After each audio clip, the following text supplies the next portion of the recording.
Ash'as bin Aslam mengatakan, Nabi Ibrahim alaihissalam bertanya kepada malakul maut dan namanya Izrail.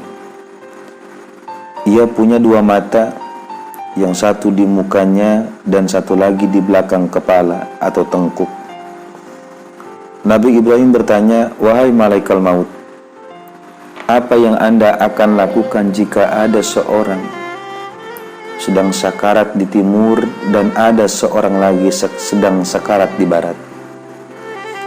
Sementara di suatu negara juga sedang terjadi wabah penyakit dan pertempuran yang sengit antara dua pasukan.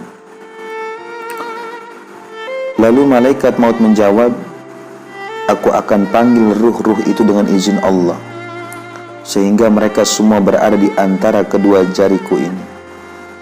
Nabi Ibrahim berkata, kemudian bumi diratakan dan kelihatan seperti sebuah hidangan, lalu ia makan sebanyak yang diinginkannya. Ash'as bin Aslam berkata, pada saat itulah Allah Subhanahu wa Ta'ala memberi kabar gembira kepada Nabi Ibrahim bahwa ia adalah kekasih Allah. Sulaiman bin Daud alaihissalam bertanya kepada malaikat maut, mengapa aku tidak melihatmu bertindak adil di antara manusia? Buktinya, kamu mengambil nyawa seseorang tetapi membiarkan yang lain.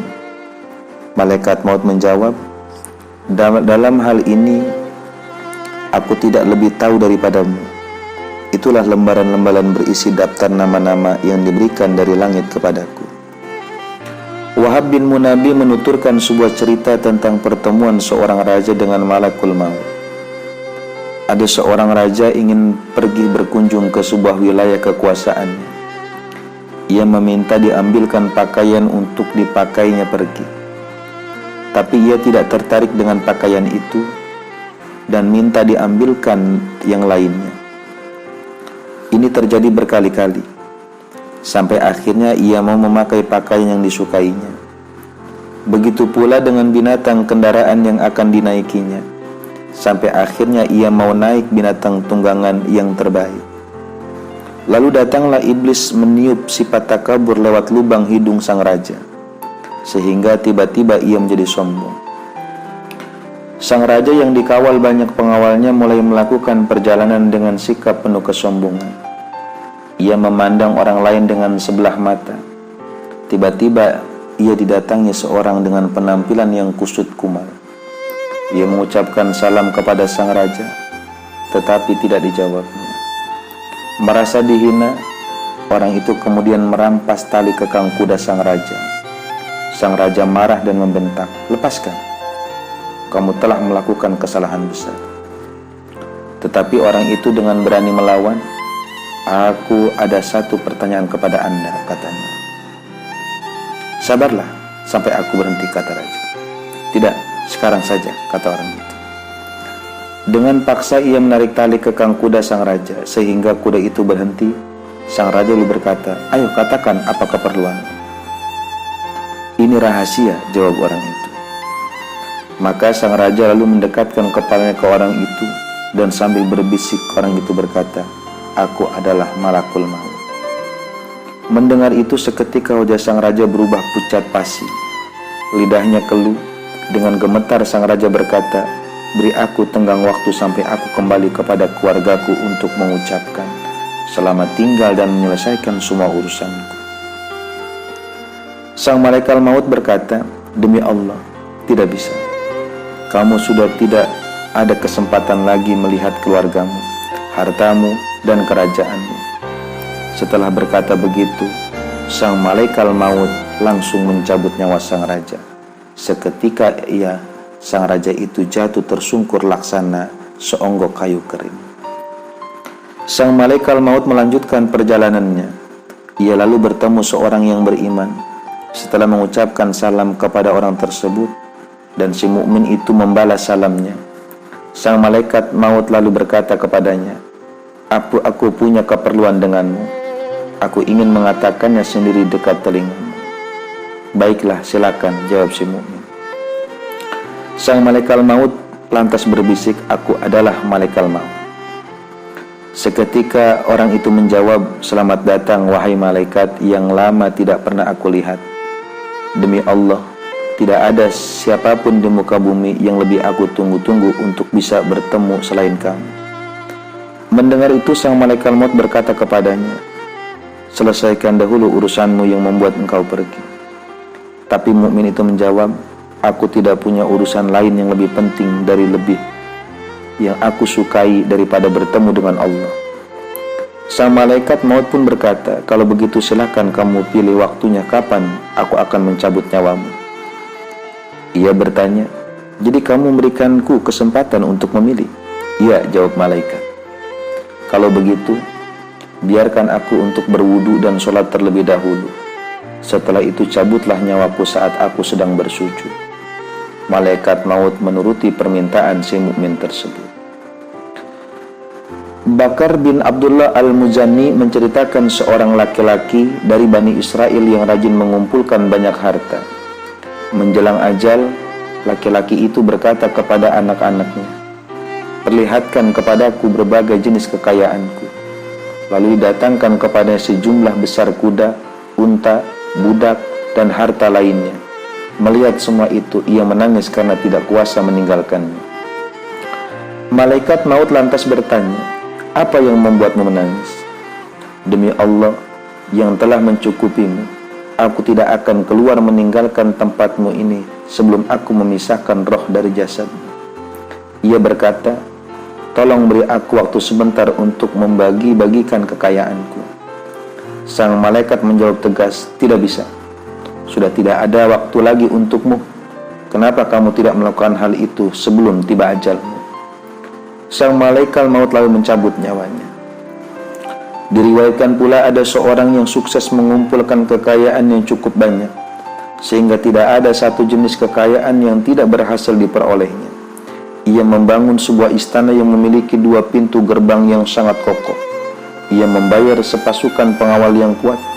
Pada suatu hari ia mengundang seluruh sanak keluarganya dan menjamu mereka dengan berbagai jenis makanan yang lezat-lezat. Setelah itu ia duduk di atas sofa sambil mengangkat kaki, sementara sanak keluarganya asik menikmati hidangan yang disediakan. Setelah puas makan minum, ia berkata dalam batin, "Bersenang-senanglah selama bertahun-tahun, karena aku telah berhasil mengumpulkan semua yang kalian butuhkan."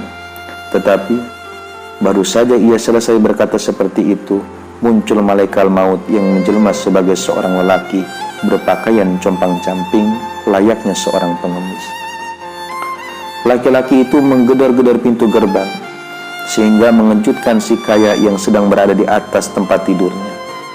Para pengawal melompat berusaha mencegah orang itu. "Kamu ada urusan apa ke sini?" tanya mereka. Sang malaikat menjawab, "Panggilkan tuanmu." "Apakah kami harus memanggilkannya untuk menemui orang gembel seperti kamu ini?" kata pengawal. "Ya," jawab malaikat maut. Mereka lalu bergegas menemui tuannya untuk melaporkan apa yang terjadi. Si kaya itu berkata, "Bagus, kalian sudah bertindak tepat." Tidak lama kemudian pintu gerbang kembali digedor-gedor dengan lebih keras. Para pengawal segera melompat untuk menegur orang itu kembali. Dan tiba-tiba ia berkata, "Katakan kepada tuanmu bahwa aku ini malakul maut." Mendengar ucapan itu, seketika para pengawal ketakutan. Mendengar laporan pengawalnya, orang kaya tersebut langsung merendah. Ia berkata, "Bicaralah padanya dengan sopan. Tanyakan, apa ia ingin mengambil nyawa salah seorang yang ada di rumah ini?" Tiba-tiba malaikat maut sudah masuk dan berdiri di depan mereka. Ia berkata kepada orang kaya itu, "Berbuatlah sesukamu, karena aku tidak akan meninggalkan rumah ini sebelum aku mencabut nyawamu." Orang kaya itu pun lalu menyuruh para pengawal untuk membawa semua hartanya ke hadapannya. Setelah semua berada di depan matanya, ia berkata, "Semoga Allah mengutukmu, hai harta. Kamu telah memalingkan aku dari beribadah kepada Tuhanku dan menghalang-halangi aku dari taat kepadanya." Seketika Allah membuat harta benda itu dapat berbicara. "Kenapa kau mencaci maki aku? Padahal karena akulah kamu bisa dekat dengan para penguasa." sementara orang-orang yang bertakwa kepada Allah justru mereka usir. Karena akulah kamu bisa menikah dengan wanita-wanita cantik, duduk bersama raja-raja, dan membelanjakan aku di jalan kejahatan. Dan aku selalu menurut, kalau saja kamu mau membelanjakan aku di jalan kebaikan, niscaya aku akan memberikan manfaat kepadamu. Kamu dan semua manusia diciptakan dari tanah. Sebagian ada yang suka berbuat kebajikan, dan sebagian lagi ada yang suka berbuat dosa. Malaikat maut pun segera mencabut nyawa orang kaya itu, dan robohlah ia ke tanah. Wahab bin Munabi menuturkan, pada suatu hari malaikat maut mencabut nyawa seorang penguasa tirani yang tidak ada tandingan di muka bumi. Kemudian ia naik ke atas langit. Malaikat-malaikat yang lain bertanya kepadanya, di antara orang-orang yang pernah kau cabut nyawanya, siapa yang paling kamu kasihani? Malaikat maut menjawab, aku pernah disuruh mencabut nyawa seorang perempuan di padang pasir. Ketika aku datang, ia baru saja melahirkan seorang anak laki-laki. Aku merasa kasihan kepada perempuan itu karena ia hidup terpencil, dan juga kepada anaknya yang masih bayi. Pasti ia tidak ada yang merawatnya di tengah-tengah ganasnya padang pasir. Para malaikat berkata, penguasa lalim yang baru saja kamu cabut nyawanya tadi adalah anak kecil yang dulu pernah kamu kasihani. Mendengar itu ia berkata, Maha suci Allah yang memperlihatkan kebaikan kepada siapa saja yang dikehendakinya. Atta bin Yasir mengatakan, pada malam pertengahan bulan Sya'ban, malaikat maut diberi lembaran tulisan yang isinya, pada tahun ini cabutlah nyawa orang-orang yang tertulis di lembaran ini. Seseorang boleh jadi sedang menanam tanaman, menikahi wanita, dan membangun gedung-gedung, dan ia tidak menyadari kalau namanya ada dalam daftar lembaran tersebut. Al-Hasan Al-Basri berkata, setiap hari malaikat maut memeriksa masing-masing rumah sebanyak 3 kali. Ia mencabut nyawa orang yang telah dicukupi rezekinya dan telah habis waktu ajalnya. Selesai nyawa orang itu dicabut, ia ditangisi dan diratapi oleh anggota keluarganya. Lalu sambil memegang daun pintu, malaikat maut berkata, demi Allah, aku tidak memakan rezekinya, tidak menghabiskan usianya, dan tidak memperpendek ajalnya. Aku akan selalu kembali dan kembali lagi ke tengah-tengah kalian, sampai tidak ada seorang pun di antara kalian yang tersisa. Al-Hasan melanjutkan, demi Allah, seandainya mereka bisa melihat tempat malaikat maut berdiri dan mendengar ucapannya, niscaya mereka akan melupakan jenazah orang tersebut dan menangis diri sendiri. Yazid Ar-Raqasi bercerita, ketika seorang penguasa zalim dari Bani Israel sedang duduk sendirian di teras istananya tanpa ditemani oleh seorang istrinya, tiba-tiba menyelinap masuk seorang laki-laki lewat salah satu pintu istana. Ia kaget dan marah. Ia bertanya, siapa yang telah berimu izin masuk ke istanaku ini? Orang itu menjawab, aku disuruh masuk oleh yang punya istana ini. Aku tidak mungkin bisa dihalang-halangi oleh seorang pengawal. Aku tidak pernah meminta izin kepada para raja.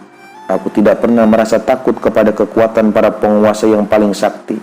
Dan aku tidak pernah diusir oleh penguasa tiran yang keras kepala atau oleh setan pembangkang. Mendengar itu, sang raja lalim tersebut menutup mukanya, dan dengar sekujur tubuh gemetar, ia jatuh tersungkur. Tidak lama kemudian ia bangkit dengan wajah yang memelas raya berkata, jadi engkaulah malaikat maut? Malaikat maut menjawab, benar. Sang raja lantas berkata, tolong beri aku kesempatan untuk memperbaiki tindakanku. Tidak mungkin. Waktumu telah habis, napasmu telah selesai, dan ajalmu sudah tiba.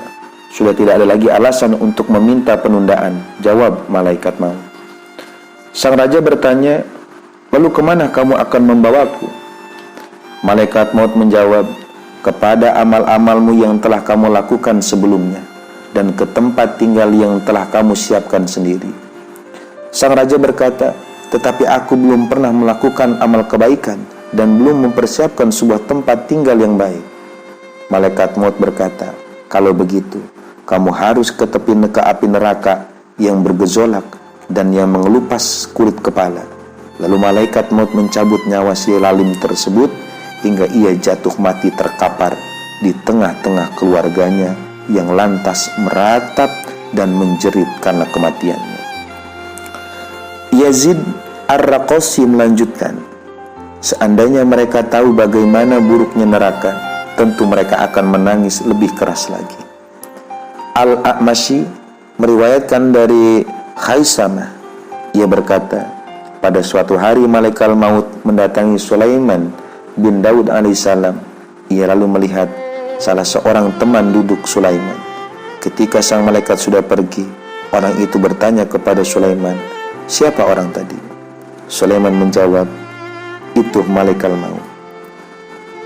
Ia pun berkata, tadi aku lihat ia selalu memperhatikanku seolah ia tengah mengincarku. Nabi Sulaiman bertanya, lalu apa maumu? Ia menjawab, aku ingin Anda menyelamatkan aku darinya. Tolong Anda suruh angin untuk membawaku ke tempat yang paling jauh di tanah India sana. Angin pun memenuhi perintah Nabi Sulaiman. Ketika malaikat maut datang lagi, Nabi Sulaiman berkata kepadanya, aku lihat kemarin kamu selalu memperhatikan salah satu seorang sahabatku. Malaikat maut menjawab, benar, tapi aku heran, karena aku memang diperintahkan untuk menyabut nyawanya di bagian yang paling jauh di tanah India dengan segera. Dan atas jasamu itu, ia sekarang malah sudah berada di sana. Aku benar-benar